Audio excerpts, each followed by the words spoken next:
that most amateur player, and the lower you go on the late rating range, the more truthful this statement becomes, or more accurate rather, I should say, is that they misuse the engine.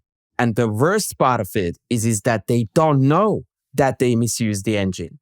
Well, I suppose there's a definition of it partly, but the what I'm trying to say is that they, and I spoke about it in multiple of my YouTube videos, is that they go through the game review or the game analysis, depending on what platform they are using, doesn't matter, it's the same thing.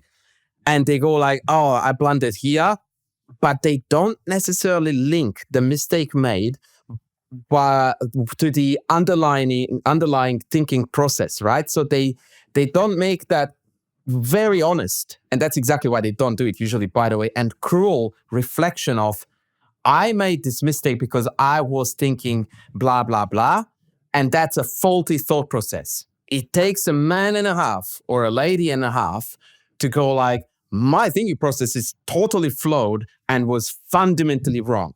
And I need to rewire that from scratch because that was total nonsense. And that's not how I should have approached this position. Very few people have the mental fortitude to look in the mirror and go like, wow, that was really not what I should have thought. It's not what you played.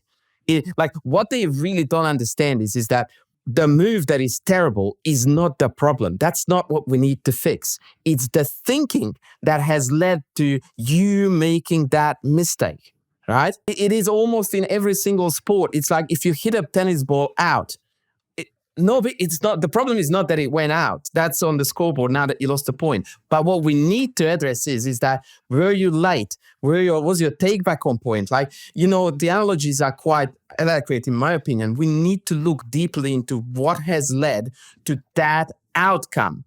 The outcome is like no one cares about. We need to figure out analytically what happened on the way to get to that outcome, because that's what we are in control of and that's what we can fix. And this is the issue that most people, because they don't have good enough chess knowledge, they do not understand the reason or the faulty thinking that has led to said decision. This is something that I keep on repeating and I always feel guilty about it.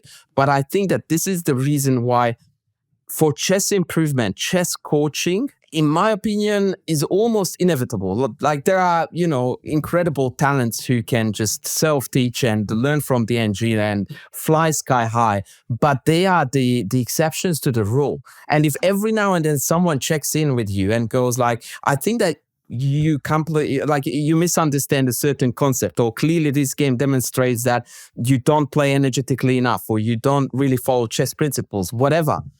It's so much more insightful than you trying to figure out your mistakes with the engine. And I see people do it all the time. That, the engine said I should have done this. I get it now. No, you don't.